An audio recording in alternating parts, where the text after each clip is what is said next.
You know, it's kind of funny. The last episode of this show that I did, I talked about how it had a very long title for the fort. Well, you should see this one. This is the Fortress of Minerightiousness. The awe-inspiring doesn't fit, so I don't actually know what the full title of this fort is because, like I said, it doesn't actually fit. Thank you very much for tuning into this video. This is a community fortress that was sent in on my Discord by Roman Candle 64. Now, I am very behind on these, and I'm doing my best to get caught up at this point. I think over the next couple weeks, I will try and push through the backlog of all of these submitted community forts. If you would like to send in a fortress for me to have a look at on this show, you can do that via my Discord. Just jump into the save sharing room and drag and drop your fort in and kind of copy what other people are doing.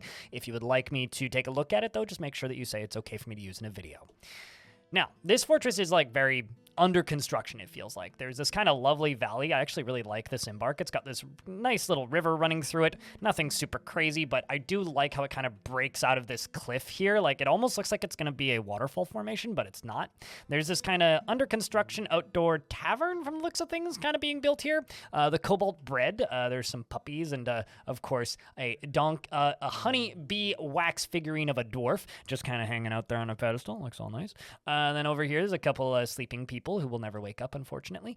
And then over here we have kind of the entryway to the fort. Now, this fort is neat because it's built in a way that I'm not used to looking at. It's like these rooms, I don't know what these are for. I'm assuming these are supposed to just be like a place to grow trees, like cavern trees, but like just kind of on the surface.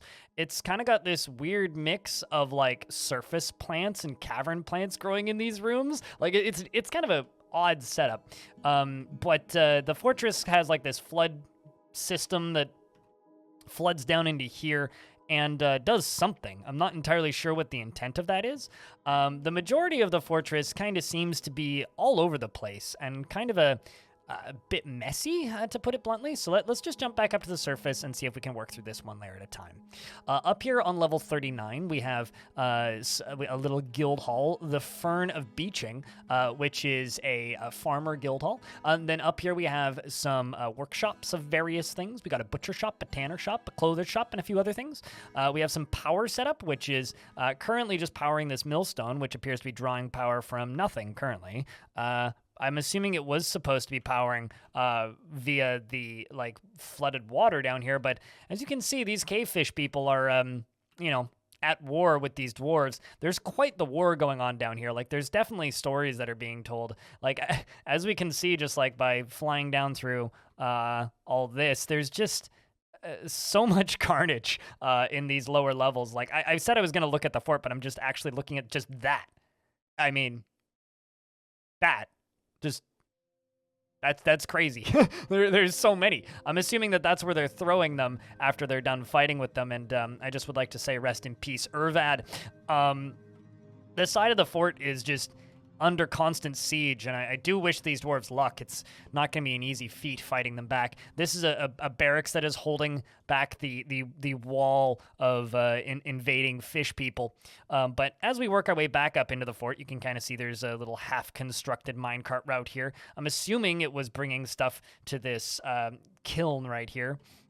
We also have this little half-built barracks here. This is very much feels like a fort that's like trying to survive, but just like incapable of that due to the sieges that they are running into. If I actually check the squads, they're very beaten and battered. Like, there's not much left of them. We have these bedrooms down here, as well as some like dungeons space over there. If we move up a little higher, we can see the Rocks of Steel, a small metalsmith guild hall, which of course has these nice glass windows. There's some forges and smelters and various things happening over here. A bunch of tombs in the corner, rest in peace. Very much a fortress that is struggled in turmoil, and I kind of like the visual storytelling you get out of something like this. Like, as you can see, they've very much got this beautiful organic plan down here that's like halfway constructed, but it just wasn't able to complete. And down here is a setup kind of hoping to power water, but obviously it is not currently functional. We do have some forges here, just normal metalsmith's forges and office space, I would assume. That minecart track that is blocked off, is kind of split here. Like, I don't even know where this central portion of this fort is because everything is just so unfinished and, like, under siege, I suppose. Now, they did leave a note alongside of uploading this fortress to the Discord, which said, if we unpause the game and let it run for a little bit, we might get to watch them fight the cave fishmen. So down here, I assume, is where the fight is going to happen, or has already happened, because there's a bunch of cave fish people in this general vicinity. So I'm just going to run one squad up here and one squad right here. We'll see if they pop up. Maybe actually just take both of them and just kind of go for a little bit of a walk, because I have a feeling that something lurks in these caverns. Let's just move down a little ways. Okay, let's move down some more ways. But yeah, cool little stories to be gleaned from this fortress, even though, you know, I've only spent a very short period of time here. I do think that some of these formations, especially in these caverns, are really cool, and you could really do some awesome constructions. Now, I acknowledge that, like, keeping fortresses like this safe is quite difficult, just due to the onslaught of cavern critters, but at the same time, you can very much lock down areas like this, just with, like, combinations of weapon traps like you see down here. In fact, you can even repurpose their own weapons to make spear traps. You could use a spinning minecart track to set up a repeated... what's the word? On-off switch, like in my most recent tutorial, and have spears going up and down. Now, because this fortress was sent in some time ago, I'm assuming that our creator over here, Roman Candle 64, has probably moved on from this fortress. But what I will say is, if the cavern invaders are ever too much and you can't handle them, something that I will say, just as a piece of advice, if you would like to kind of build up and get the opportunity to fight them back without having to, you know, just struggle kind of indefinitely, if you just open up this and you scroll down to the where is it, under difficulty, it's the cavern invader thingy. Yeah, there it is, cavern dweller, maximum attackers 50 and 10. So right now, the maximum number of cavern dwellers that can attack in one siege is 50, which is the default. You can set that to whatever you want. You can set it to 5,000. You can set it to 4.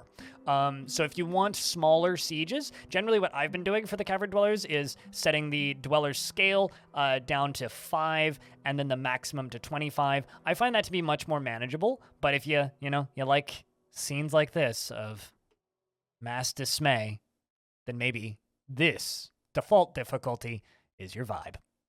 Thank you very much for watching this video. If you would like to send in a fortress for me to have a look at on this show, you can do that via my Discord. Simply jump into the Discord. Links down in the description of the video, and join the DF Save sharing room and see what other people are doing and just emulate that. I just wanted to say thank you very much to everybody who's continuing to send in fortresses for me to have a look at. I realize I'm behind, but my goal for the next couple weeks is to get caught up on this show. Thank you very much for watching, and I hope to see you in the next one.